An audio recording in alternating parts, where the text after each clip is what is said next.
Gentlemen, welcome to a Music of the Playmakers Bar Podcast NFL edition.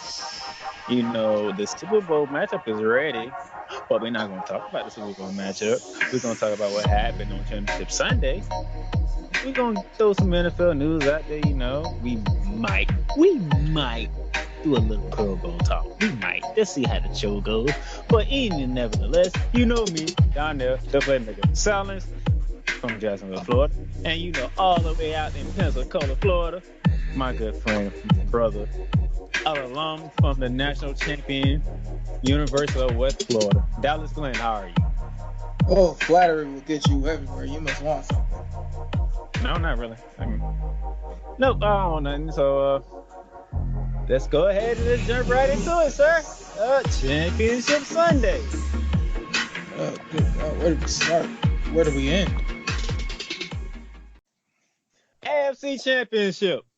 The Tennessee Titans, the team that's riding the Derrick Henry train, is finna go to Miami. All they got to do is take down the 2 seed and that bad man that is Patrick Mahomes and the Kansas City Chiefs. Dallas, I just call that man a bad man for a reason. And what would that reason be? Patrick Mahomes is just different. He's just different. You know, it's difficult because on one hand, you literally had 3 teams in championship weekend that ended up playing old school playoff football. And then you have Patrick Mahomes. You have the quarterback who finally can justify Andy Reid's complete misuse of Brian Westbrook's entire career.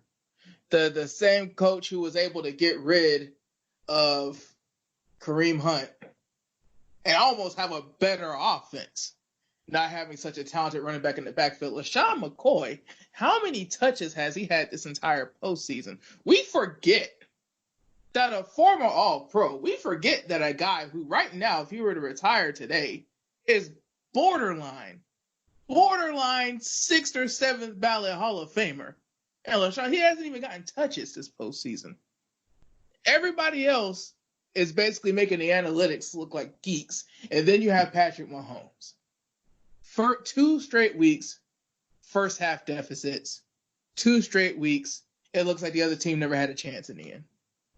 The Kansas City Chiefs beat the Tennessee Titans 35-24, and it looked promising. Tennessee jumped out to a 10-0 lead, running behind Derrick Henry. You know, Ryan Tannehill was doing what he needed to do, and all of a sudden, once that Kansas City offense and Patrick Mahomes got rolling, good gracious.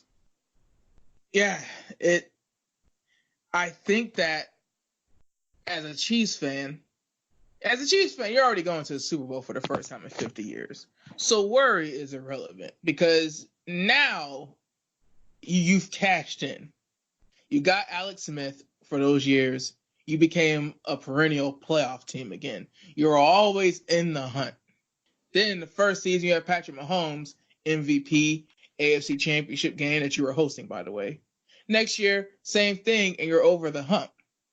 So if you're a Chiefs fan, worrying about the Super Bowl, I mean, bro, you have Patrick Mahomes. You're about to be in the Super Bowl a lot. But, Darnell, going forward, did the past 2 weeks prove that Patrick Mahomes is able to outplay Andy Reid's playoff coaching? Is this Andy Reid, after all these years, finally learning how to get it done? Or is this Patrick Mahomes just being a Hall of Famer after 2 years? I don't even know how to answer that. I mean, let's think about it. Let's think. We only got one game to talk about. Hell, let's be real. That's 2 weeks away. Let's think about it. Donovan McNabb was always a good quarterback. Sometimes he was a great quarterback, but we never put him in that upper echelon, even though he had made it to 5 NFC Championship games in a Super Bowl. Terrell had a broken leg. This is true. But Terrell Owens also had one of the best single games in a Super Bowl with said broken leg. You can't say Donovan McNabb never had a weapon or weapons over time. Now, whether Andy Reid used them right is one thing, but still, Brian Dawkins on the defense, Lito Shepherd. Like, the Eagles always had teams. Then you get an Alex Smith, the quarterback who won't turn it over, the quarterback who's always going to basically go with the play. It's the same quarterback that, one team drafted number 1 overall. And it didn't seem like Alex Smith was worth a number 1 overall pick until he got with Andy Reid. So you have 2 quarterbacks right now. You're not sitting here. You're not Mike Shanahan being forced to start RG3 and then drafting Kirk Cousins as an insurance policy in the same draft. You've had good to great quarterback talent, and you've had Jeremy Maclin. You've had Brian Westbrooks. You've had Brian Dawkins on the defense. You've had the D Fords. You've had the Justin Houstons. You've had weapons on both sides of the ball, and you were never able to get it done until this guy from Texas Tech, who now, Darnell, if we weren't amazed enough at the fact that a quarterback could be as dynamic from the pocket as a pure passer as Patrick Mahomes has been in the era of the Josh Allens and the Deshaun Watsons and the Lamar Jacksons, now he's led the team in rushing the past 2 weeks. We didn't even know he could do that. Like, Andy Reid has been in this game a very long time. Andy Reid is one of the few coaches that we can think of being in the game this long, but nobody would say that he's a Hall of Famer yet. And the crazy thing is, the other week when we mentioned that Bill Cowher got in and we were both like, yeah, but he's a Steeler. Dude, Bill Cowher was the second ever coach in Steelers history, only walked away with 1 ring. Andy Reid is about to have one of the best quarterbacks ever. Only 2 years into his career. Possibly outduel a guy who only threw 8 passes. Like, all right, so this is where let me do my due diligence here. We're gonna see you're gonna see some differences in this one from the Tennessee standpoint. Ryan Tannehill, 21 for 31, 209, 2 touchdowns. Derrick Henry ran for 19 carries, 69 yards on a touchdown. Corey Davis finally showed up in the playoffs.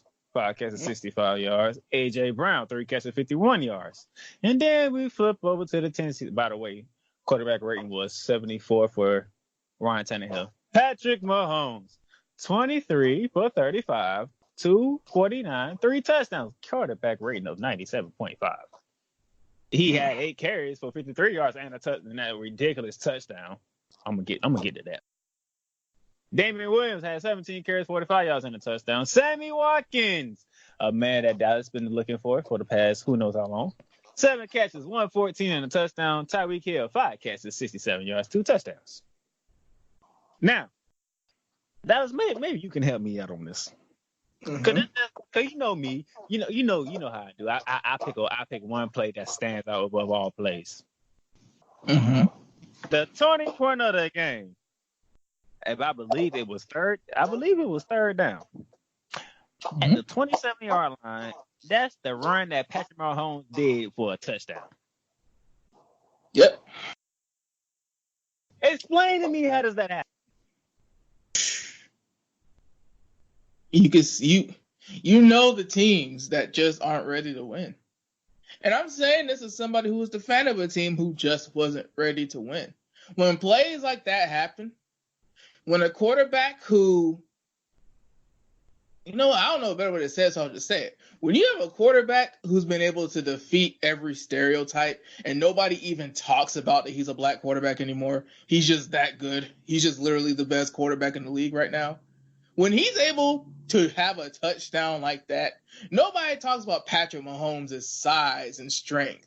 Nobody talks about his deceptive athleticism. Nobody remembers his 40 time from the combine. But when you have a head fake to get past the line of scrimmage, running up the sideline, cut back in, and break multiple tackles while diving into the end zone. So you have a little bit of Cam Newton. You have a little bit of Lamar Jackson. Shoot, he's throwing some Aaron Rodgers back there.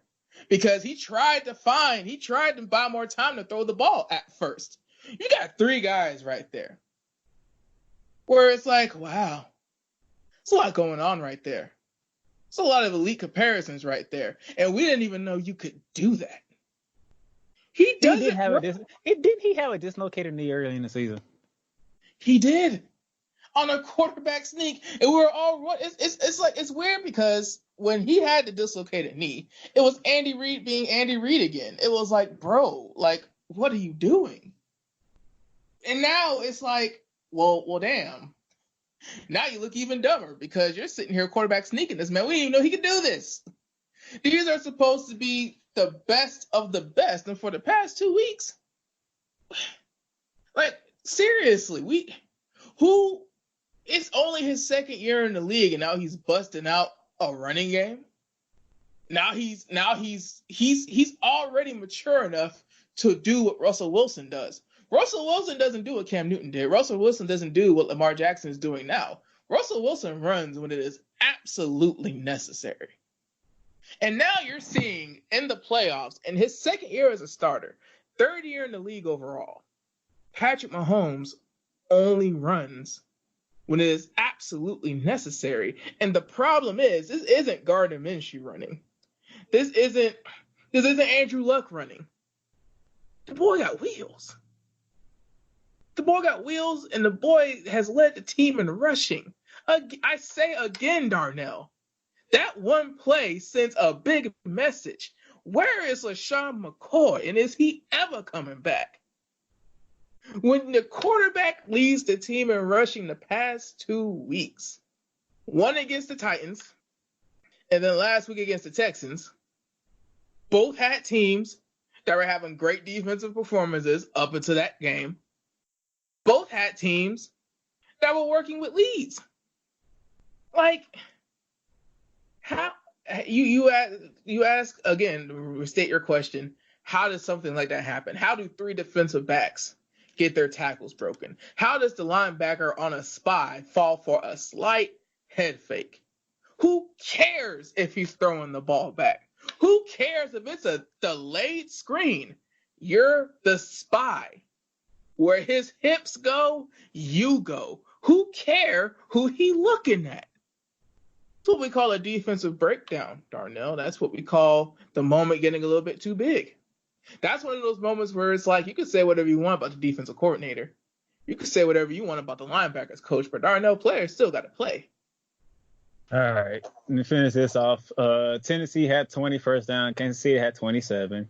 Total yards, Tennessee 295. Kansas City 404. Passing yards, Tennessee 210. Kansas City 292. Rushing yards. You ready for this, Dallas? Tennessee 85. Kansas City 112. And how many of those did Patrick have? Time of possession. Tennessee 30 minutes 10 seconds. Kansas City 29 minutes 50 seconds. And you want to hear the biggest stat of all, Dallas? What? Nobody turned the ball over. About the cleanest game you gonna see for a championship. And Kansas City made it look so easy. The crazy thing is, and dude, correct me if I'm wrong here, because see, when the Vikings played the Eagles, it was a wash. But dude, like for the past couple years, you've had the Vikings, the Jaguars, Bills, the Bears, and now the Titans. Clean football. Sometimes having a game plan that plays in spite of your quarterback, relying on what got you there, which is the defense and the ball control, utilizing your special teams as much as possible. And all that got thwarted by a team just having a better quarterback than you. Again, we can say, go ahead. Let's cut it off right here and take a break. But before I'm going to break, Dallas, I'll let you do your laugh as we go to break.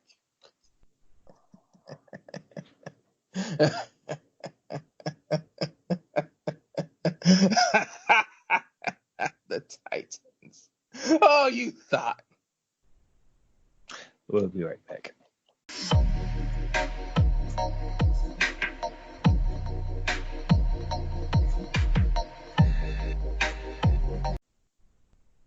Okay, ladies and gentlemen, we are back, and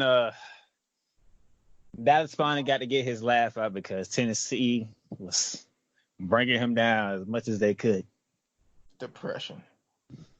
Now we flip over to the NFC side, the NFC Championship Game, where it was the number 2 seed, Aaron Rodgers, Aaron Jones, and the Green Bay Packers versus Jimmy Garoppolo, the sewer running backs of San Francisco, that damn defensive line of the 49ers.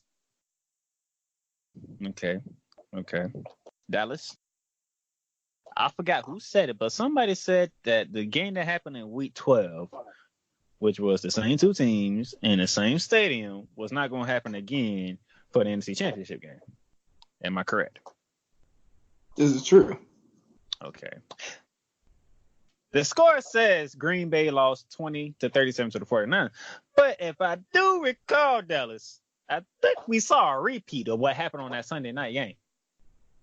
Yeah, I can't remember if the 49ers ran that much in the first game. They probably did, but damn. My God. We have some guy who was a special teamer when the season started break the conference championship game record for yardage. So, San Fran won 37-20. Don't be fooled by that because it was lopsided. Just like the Sunday night game back in week 12 was, when it was like 37-8. Oh, San Francisco 37 again. While we're still in the preliminary part, before you start rattling off the statistics and objective information, I remember who said what I'm about to say because I said it.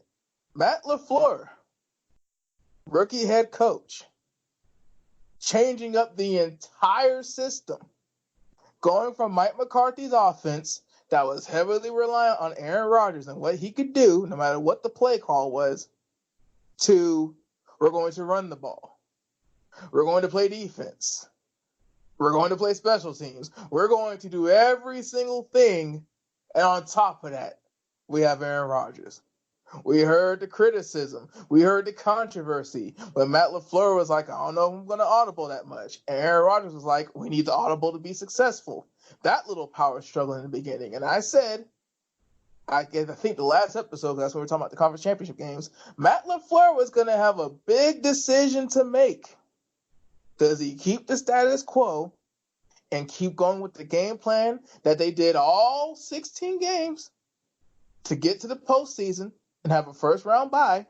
Or does he realize as a head coach, when you're in the Final Four, when you're talking about being a Super Bowl contender, when you're talking about being one of those coaches, are you going to realize that you have Aaron Rodgers, no matter how old he's getting? And now you're just going to let the man throw the ball. Darnell, 39 pass attempts. And let's be honest, the vast majority of them happened in the second half when they needed to come back. You're talking about Aaron Rodgers being in garbage time. It was 27-0 going into the half. You mean to tell me Aaron Rodgers was in garbage time for a full half and only finished the game with 39 passing attempts, Darnell? What? At what point do you start to realize, wow, I'm getting sticked? Maybe this whole balanced attack, maybe this whole keeping Aaron Jones as a threat, as a runner, maybe that's just not cooking right now. I understand he had 2 picks, Darnell. One was a very late pick. I understand he had a couple fumbles at the pocket, but 39 passing attempts. Aaron Rodgers. You're a rookie head coach, and you get one of the greatest quarterbacks of all time. Conference championship. Legacy franchise who is known to always have a quarterback. And if they don't, they get in one very soon. And you try to have a balanced attack, and before you know it, you down 27-0. Rookie head coaches, man. So, since you already went to the stat, Aaron Rodgers 31 for 39, 326, 2 touchdowns, 2 interceptions. Quarterback rating. That was 22.3. You want to make it even worse for Aaron Rodgers? What? Jimmy Garoppolo, 6 for 8, 77 yards, and a quarterback rating of 51.6. I guess that's what happens when one team just has a better quarterback.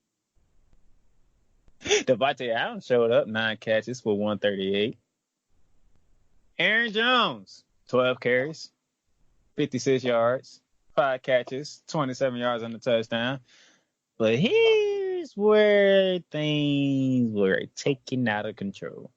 Raheem Mostert, 29 carries, 220 yards, 4 TDs. It kind of makes you wonder if the Titans were in the NFC and the 49ers were in the AFC, what exactly would have happened? Because Raheem Mostert, what happened in the NFC Championship game? Every GM was drooling the entire day. Because before this season started, Darnell, who was Raheem Mostert? Who was talking about him? Who was checking for him? The last season when Nick Mullins was the starter and it was completely lost. It was the 49ers, the lost episodes. What was Raheem Mostert doing? Was he on the 49ers? To see that happen, and for that to happen against on Aaron Rodgers' watch, for the run defense to just be completely non-existent. Coming into the game, your two biggest free agent signings were 2 edge rushers. Nowhere to be found in the run game. No contain, no hole stuffing, nothing. Not a dang on thing. Run defense to a guy we never even heard of before this year. Whew. First downs, Green Bay 21, San Francisco 19. Total yards, Green Bay 358, San Francisco 354. Passing yards, Green Bay 296, San Francisco 69. Rushing yards, Green Bay 62, San Francisco 285. Time of possessions, Green Bay 31 minutes 13 seconds, San Francisco 28 minutes 47 seconds. Turnovers, Green Bay 3. Guess who had all 3 turnovers? Who? That bad man Aaron Rodgers. 2 picks and a lost fumble. He fumbled 3 times, though. He only lost it once. The second half was odd because it was all garbage time. But you could just tell that whole cliche play with pride, let them know, like play it going forward. I feel like Aaron Rodgers literally embodied that. The 49, Kyle Shanahan learned his lesson. He learned his lesson. He kept running that ball. He did not give Jimmy Garoppolo a single opportunity to turn the ball over and ruin everything for him. Kyle Shanahan did the exact opposite of what he did in the Super Bowl with the Falcons. That being said, Matt LaFleur. I'm going to keep saying it because, Aaron Rodgers threw 2 picks. He had 3 fumbles and lost one. But you know what? He should have had at least 55 attempts. You are not going to beat that super team. A Pro Bowl corner. The defensive line, 2 ways worth of defensive line. The NFL Rookie of the Year, already the Pro Football Writers of America Rookie of the Year. That's offense and defense, and Nick Bosa. You got George Kittle out here blocking like Rob Gronkowski or Kyle Brady, along with being a receiving threat. You got a triple-headed monster at running back. And then, they didn't need him. But if they were to need him, Jimmy probably would have went in a very efficient 13 for 20 for 185 and 2 tubs if they needed it in the game plan. There was no way you were beating that team by not using Aaron Rodgers and letting him win or lose the game. You were already down 27-0 in the first half. You should have been going balls to the walls. Should have had 28 pass attempts at least at the end of the first half. 27-0 at halftime. I wish that's a damn shame. Splits, because it was painful to see Look, unlike Dallas and his feelings toward the Tennessee Titans, I'm at the point. It's like, hey, there's a reason why they're the number one seed. What more do y'all want from me? They get there, they get there. I can't do nothing about it. That's one way to look at it. Why waste my energy being mad and hatred? Because my team didn't do what they're supposed to do to back up what they did last year. I will say this, though. While the 49ers are the one out of all the teams I mentioned before to make it to the Super Bowl, they better win it. Because they paid too much money for Jimmy G to only throw 8 passes in a championship game. I noticed something. If you don't throw 10 passes, I think you win in the playoffs. Well, that's supposed to be the case. But that other guy over there in Missouri, I wonder what it's going to be like. Because I remember at a certain point, they had to add the passing cones to Madden. Because Michael Vick was just a cheat code. They had to put in that passing cone thing in Madden 2008 because people just kept playing with the Falcons and tournaments. It wasn't any fun. People weren't even running plays. They were just running with Vick and throwing it deep when the coverage came up. But see, Patrick Mahomes, there's nothing you're going to be able to do. Roger Goodell has put in a crap ton of rules to protect passers. And Patrick Mahomes is a pure passer. Yeah. On the down note for the 49ers, Tevin Coleman did get injured, and I don't know if he's going to be making it back to the Super Bowl. Now, I hear no injury updates on that yet, but he was in some pain. He was in a lot of pain. Yeah, I mean, that's one of those things where you can't rely on Raheem Mostert to have 200 yards every outing. Truth be told, you can't rely on any running back to have 100 yards every outing. But, I mean, that is going to be a big blow because the biggest reason why the 49ers are successful is because they're able to rotate multiple legitimate starting backs. They don't have 3,000-yard backs. They have 3 650, 700-yard backs. And without Tevin Coleman in that mix to be the piece of the puzzle, that would be very significant. So, Matt Breida, your number might be up in the Super Bowl, my friend. Let's not forget that Matt Breida early in the season was the star of the 49ers. So it's not like we're talking about LaShawn McCoy dusting off the sneakers for Damian Williams. So that's your Super Bowl. The San Francisco 49ers and the Kansas City Chiefs down in Miami, Florida. But we'll get in all those storylines and how we see the games and all that good stuff next week. Yeah, we're gonna take up the whole entire next week for this. Mm-hmm. We ain't gonna be like everybody else that go ahead and talk about it. No, we gonna wait. Oh God, does that mean we're talking about the Pro Bowl next?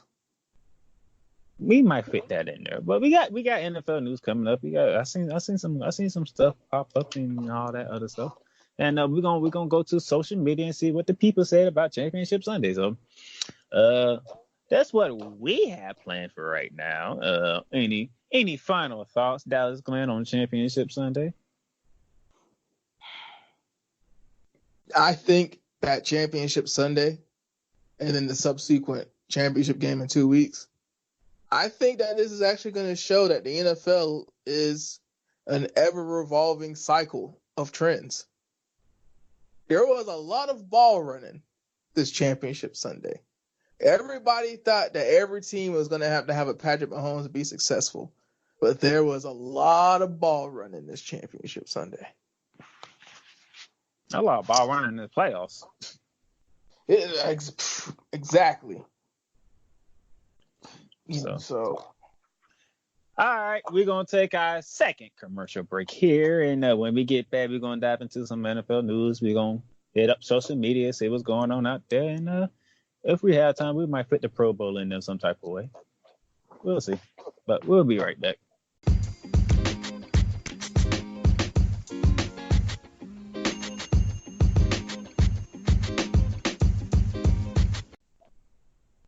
All right, ladies and gentlemen, we are back. We are back. We are back. And I'm going to hold up on the social media talk, Dallas, because I noticed some things happening in the NFL. Mm-hmm. For starters, Larry Fitzgerald is buying shares of the Phoenix Suns.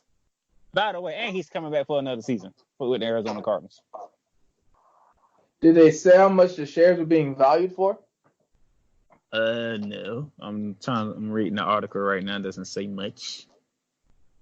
That's good for him, though. Because, I mean, you know, I was very happy. I didn't see a lot, but, you know, people probably turned up their noses. I think that when he was going to University of Phoenix, who was ironically the title sponsor of the Cardinals field, I think that was a really good look because I think what Larry Fitzgerald was doing, being in a market like Arizona, was showing that, like, hey, you leave school early to get your money, but school is always going to be there. Your parents are right. Your education is always going to be there. But the problem is you got to finish it. You might not be able to go to the NFL when you're 24. Something might happen, but you still need to go back to school eventually. Hopefully when you're young and not too busy. Larry Fitzgerald did it in the middle of an NFL career, and now this dude's getting 1 year, $11 million contracts back to back to back. And you turn around, he's buying shares in the Phoenix Suns. He joins Green Bay Packers quarterback Aaron Rodgers, who has bought shares in the Milwaukee Bucks. He did this in 2018. Those are the only active NFL players who have taken owners or become part owners of an NBA team. They got football and basketball mixing together. I think one really interesting thing about this is Aaron Rodgers doesn't surprise me as much because if there's one position, if there's one player that the Green Bay Packers are ever going to pay, it's always going to be their quarterback. A wide receiver, and this is why I mentioned all the other points I mentioned, a wide receiver in a small market only made one Super Bowl appearance. Larry Fitzgerald getting the respect he's due on the top one, like the top 100 team. I didn't think he should have been there over T.O., but at the same time, it's like one thing we have to consider is he plays in Arizona. He's playing in Arizona the entire time. And he doesn't do the things that T.O. did to get the attention. He's really been like the Julio Jones, Calvin Johnson type in a small market, just doing what he does. And for a wide receiver who's still playing, even though he's already made his money, is at the end of his career, for him to have the bread to start buying shares in major league franchises, even though it's minority shares, but still, that is some sound financial management. I hope he links up with Marshawn Lynch when he retires and does like an independent financial symposium for players, not by the NFLPA, dang sure not by the NFL. A player-led, player-held independent symposium with him and Marshawn Lynch. I think that would be awesome. Okay. Antonio Brown, his trainer, was arrested on battery charges. But yet, Antonio Brown lost his agent, Drew Rosenhaus, because Drew Rosenhaus said he needs some help. Why is Antonio Brown having his life dissipate in front of our eyes and like he just don't care? I don't know about your timeline because we have a lot of the same people on our timeline, but I'm wondering if it's recency bias or if people just really don't watch football like that. Or maybe people just don't keep up with sports news like that. But I'm seeing a lot of people on my timeline act like the information coming out in the Aaron Hernandez documentary is something new. But the reason that I bring this up is with Aaron Hernandez, you watch the documentary, you read about his life story, you realize that there are a lot of factors that contributed to his spiral and his violent behavior. But for the most part, Aaron Hernandez was able to keep up two different personas, two different lives.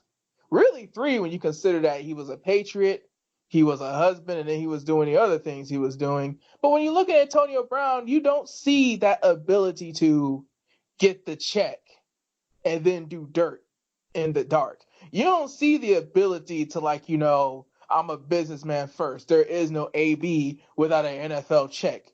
People are trying to use the Aaron Hernandez documentary to say CTE this and how y'all didn't know, and that man he needed help.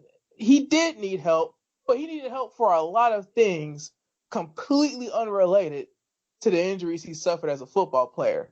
Antonio Brown, however, there's no other way you can explain. There is something mentally wrong with Antonio, because even though he dropped in the draft, even though he came from a small mid-major school, even though Ryan Clark pretty much knew what was going to happen once he got paid, this is different. Terrell Owens didn't exhibit this kind of behavior.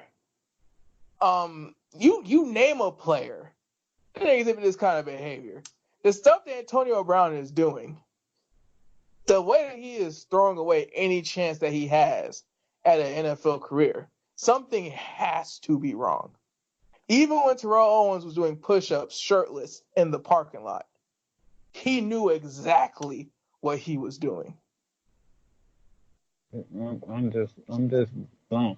And why is you posting this stuff on social media? I hope that, the NFL's best efforts, the concussion movie that Will Smith was in, I'm glad that Damn good movie, by the way. Forget the subject matter and the controversy. The movie was actually really good. But dude, I hope that medical science can evolve as quickly as it did for CTE, as it did for ACLs. When we were kids in the 90s, when we were young, blowing out your knee was still a serious thing. What if you blow your knee out? You need to stay in school. Blow your knee out was a sign of your career is done. In the 90s, blowing your knee out was in every movie. Every black movie had a kid who blew his knee out because they wanted to show. Friday Night Lights. One of my favorite football movies. Exactly, man. Now everybody ain't about to be Adrian Peterson, but now you tear your ACL. If you tear it early in the season, that's actually a good thing. If you're going to tear your ACL, you might as well tear it in the first quarter of the season. Look at what happened with the 49ers. 49ers lost Jimmy Garoppolo early in the season. Basically got the tank by force. Got Nick Bosa. Got Richard Sherman to have a full year of playing after his Achilles injury so he could get himself back into shape. Turn around, Nick Bosa, Rookie of the Year. Jimmy Garoppolo's playing in the Super Bowl. And Richard Sherman's like a Pro Bowler and getting all these bonuses for a contract he negotiated with himself. They literally had a year to get Sherm right, to get the draft pick right, and to figure out what they were going to do going forward. Medical science has evolved so much for the ACL tear. I hope that there is some way in the very near future to start evaluating guys while they're still alive for CTE. There has to be something. There has to be something in the brain matter and the MRI scans. There has to be something that can be done to start evaluating these dudes when they're alive, because if something happened, God forbid, I think it's going to be brutally obvious that Antonio Brown is CTE. All right, let's change subjects on that one. I can't help it. Too much. The Saints GM wants Drew Brees back. I don't blame him. Mickey Loomis said it at the Senior Bowl in Mobile that the franchise wants the all-time passing yards and touchdowns leader for as long as he wants to keep on playing. Now, here's the thing. I mean, when you're the Saints, it's a very slippery slope because Teddy Bridgewater went 5-0, but this is your Tom Brady. This is your Peyton Manning. This is your Dan Marino. Forget the fact you didn't draft him. Forget the fact he was a free agent. You know what? That makes it even worse. Dude, teams draft their quarterback and have him for 20 years. They draft a QB of the future. You took a flyer on a guy that was ousted after they drafted their quarterback. Drew Brees came into New Orleans as a free agent with a bum shoulder that they took a flyer on, and he ended up becoming one of the best I keep saying this because Aaron Rodgers, Patrick Mahomes, Drew Brees, quarterback play in this era with all the rules for passing has, unsurprisingly, led to a lot of records. But Drew Brees is the best Saints quarterback ever. You can have your little arguments about your top fives or your top tens, but he is undoubtedly the best Saints quarterback ever. And you just don't let that go in the name of a guy who, let's be honest, he didn't win nothing from Minnesota. He got to the playoffs, yeah, but he didn't win nothing from Minnesota. And then Taysom Hill, God bless him, but full time, all 16 games, every snap. Because, see, Teddy Bridgewater, he's probably going. If they re-sign Drew Brees, there's no way with Kamara's contract coming up, the way that game ended, Michael Thomas being the only weapon, yet having no shot for MVP. You need another true receiving threat. Ted Ginn being there for a deep shot every once in a while. That ain't going to cut it no more. Jared Cook was good, but, I mean, are you actually going to use him? Going to have to get some depth on the offensive line. Teron Armstead's actually been in the league for a while. People just don't remember it. Ryan Shazier, she said his name is just like the other one. But the right tackle, I think he's due. So they can't afford to keep having Teddy and Drew have these massive cap hits and then have Taysom Hill there on the side for the gadget plays. Keeping 3 quarterbacks on the active roster every week is hard. It's hard on your cap. It's hard on how you do your roster building and your like who plays what position and blah blah blah. Like, I think that basically means that Teddy's gonna get his shot this offseason because Teddy's agent has every right and needs to take the opportunity to get Teddy at least 19 a year. Take the opportunity. We want Bridgewater. If Jameis Winston and Dak Prescott have the audacity. Oh, by the way, since you brought up Jameis Winston, hold on. Phillip Rivers sold his San Diego home and has the family in Florida. First of all, I didn't even know that he went to Florida. Now, granted, he's from Alabama. I think his wife is from Alabama too. I think they were high school sweethearts. Either they met like their first couple years in college at NC State. But either way, I was under the impression they were in San Diego. I didn't even know they moved back to the South. That lets you know that, he said all he said about Melvin Gordon and his contract and pulled a Baker Mayfield, but, might want to worry about your own pockets and your own money on your own time because moving back to Florida after the Pickfield season and the 1-score-loss season that him and Anthony Lynn had, I don't think moving back to the South is a good sign, Darnell. Because also, Phillip Rivers has made it known multiple times that he didn't really dig the move to LA. He didn't really dig having to make the commute from San Diego to LA all the time. He's a very family-oriented man, and if he was young, first of all, with this many kids, I'm trying to figure out the math, but now that he's an older man, I mean, him being family-oriented. Every offseason. Yeah, God, and it's been a long offseason. His offseason started 2 months ago. God forbid the announcement they're going to have in a couple months, but, I mean, dude. I'm sorry, y'all. I'm sorry. I couldn't help myself. I know. God, he's at 9 right now. I think him and Fitzpatrick are out playing tennis, trying to figure out who can have more. But, dude, it limits his market, is what I'm trying to say, because you got, the Bucks. That's why I did. That's exactly why I said it, because you brought up Jameis Winston. But let's think about it though. If you're the Tampa Bay Buccaneers, you have a guy that just threw for 5,100 yards and 34 touchdowns, but he threw for 30 picks.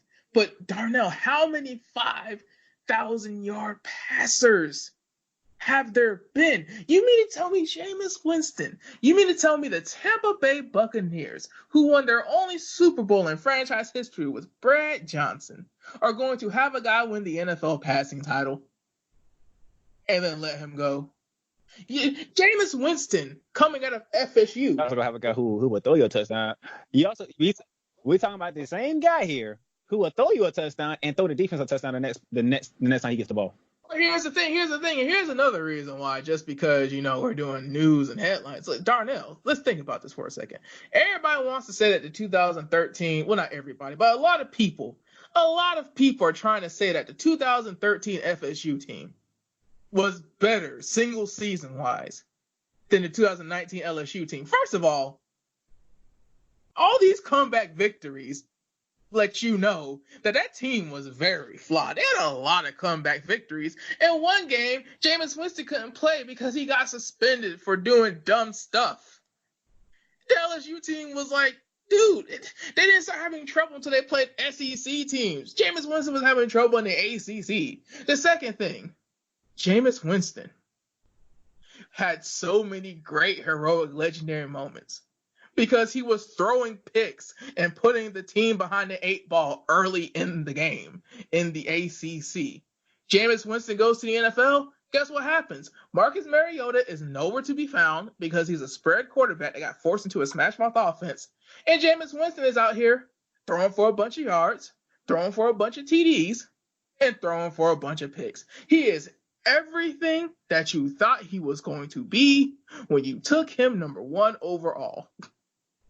That is Jameis Winston. He is the NFL passing champion.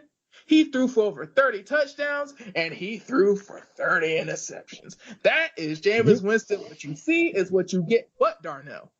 I can't. I'm not the cousin type.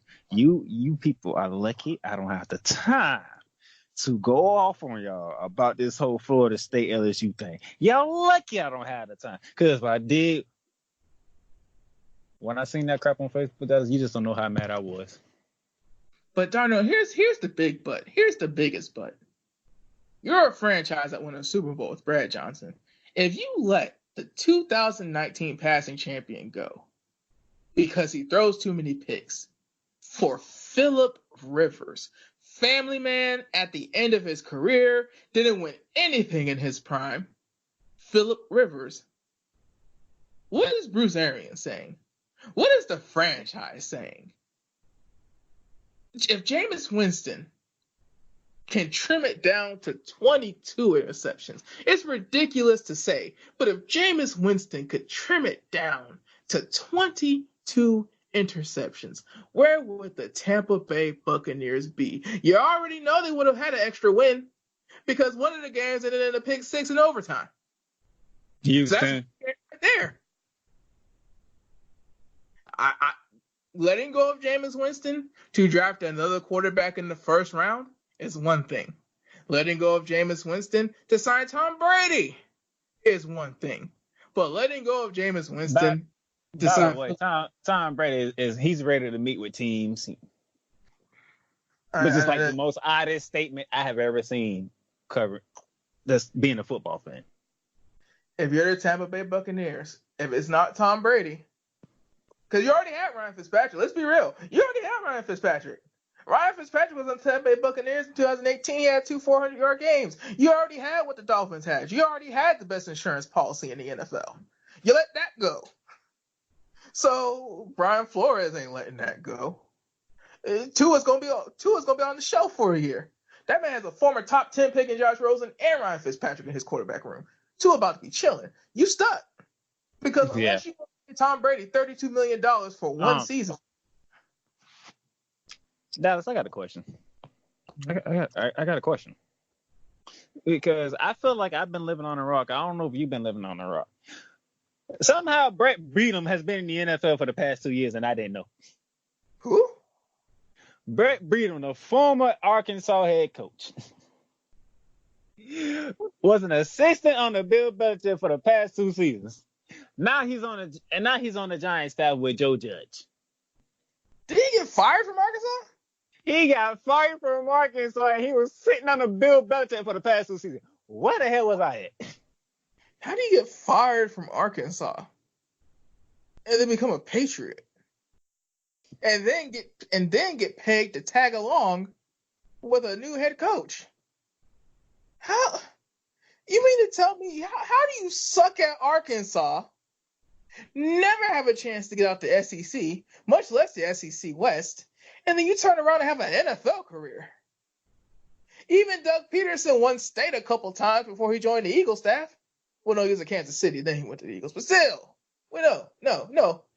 He went straight to the Eagles. No, wait, I don't know. Either way, he was in high school, coaching high school football, then went to the NFL. But he was at least good at his high school first. What? How did nobody know this? Because it's a failed Arkansas coach. Why would we care? But but dude, bro, if you finger through the files of these NFL coaching staffs, you are going to be surprised. Like, I see. You are going to be very surprised. You're wondering what happened to so and so. I didn't even know so and so retired. You turn around, so and so's an assistant coach on the team that drafted him. Yeah. Anyway, let me hurry up because there's some Jaguar news Dallas got, and I know he does because I seen him. A-Rod is hosting Saturday Night Live the night before the Super Bowl. Go JJ Watt, go.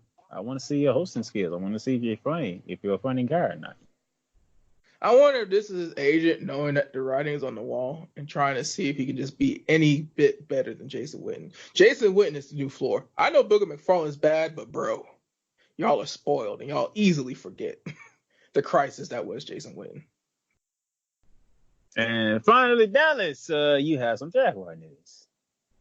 Jay Gruden is the new offensive coordinator for the Jacksonville Jaguars. How does that make you feel? Huh? How does that make you feel?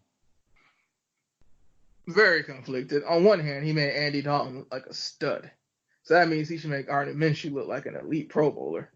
That being said, though, Nathaniel Hackett, John DeFilippo, and now Jay Gruden. This will be the third offensive coordinator that has ties with the West Coast offense that will be coaching for the Jacksonville Jaguars. And the Jacksonville Jaguars, for the past 3 offensive coordinators, have had one of the worst offenses in the NFL. I'm not saying, they drafted a running back 4th overall.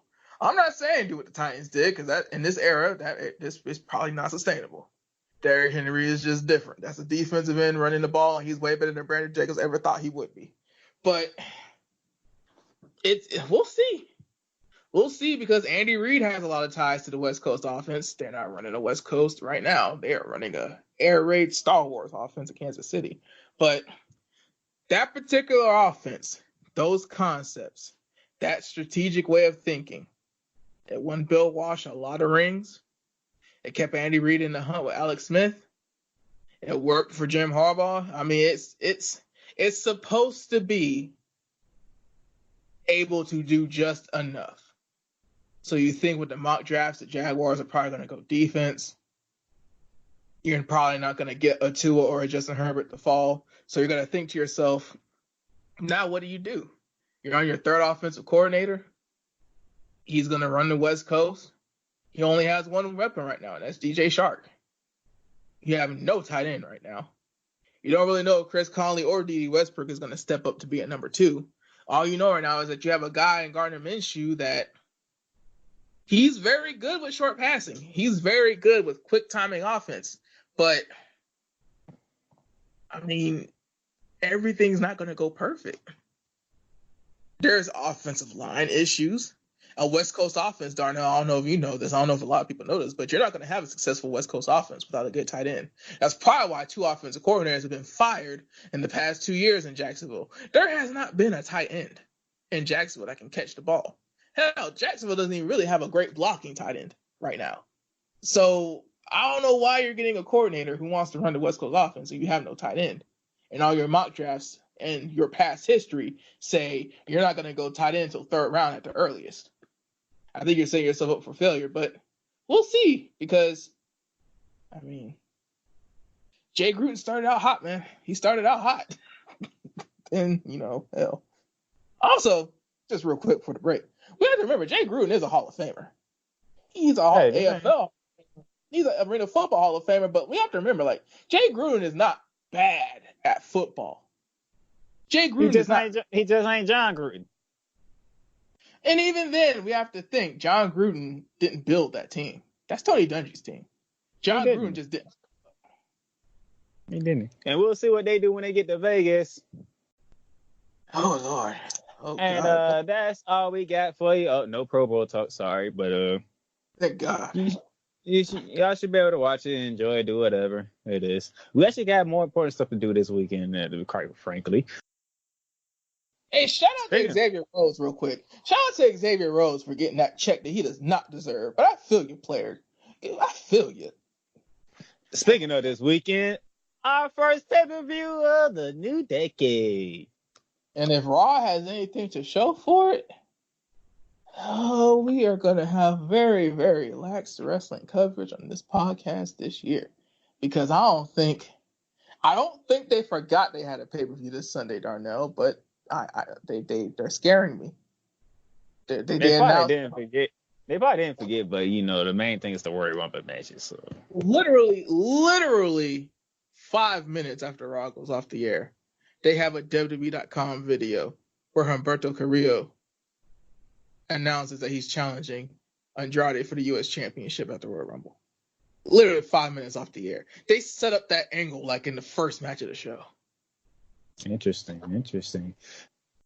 What else is there? Oh, I will be back. I'll be doing some college basketball episode for you guys because this weekend it's the SEC and the Big 12 get together, and the number one team in the country, the Baylor Bears, are coming to Gainesville to take on them Gators. Are you going to talk about the hands that were thrown? Oh yes, we gonna get into that too. Unfortunately, for all the wrong reasons. My goodness. Thanks a lot, Kansas and Kansas State. Thank you. You can tell it ain't football season no more when we're talking about Kansas. What else? Those of you who are listening to us on Sports Talk Channel and you was up at 5 o'clock this morning and you made it to 6 o'clock, we appreciate you. We thank you for your willingness to stay up and listen to us as you prepare for this Good Friday. And I empathize with you because very few people are up this morning for choice. It's usually by necessity. So we send our thanks to you guys. To everybody, as you already know, Anchor, iTunes, Google Podcasts, Spotify, Stitcher, Radio Public, iHeartRadio, your main platform for you when you listen to your podcast. So until this weekend, from Pensacola, Florida, that's Dallas over there. From Jacksonville, myself down at the Playmaker Center, we are signing off until next time. Please re-sign Ryan Tannehill.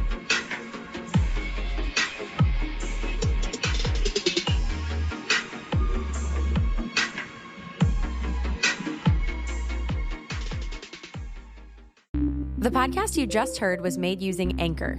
Ever thought about making your own podcast? Anchor makes it really easy for anyone to get started. It's a one-stop shop for recording, hosting, and distributing podcasts. Best of all, it's 100% free. Sign up now at anchor.fm/new. That's anchor.fm/new to get started.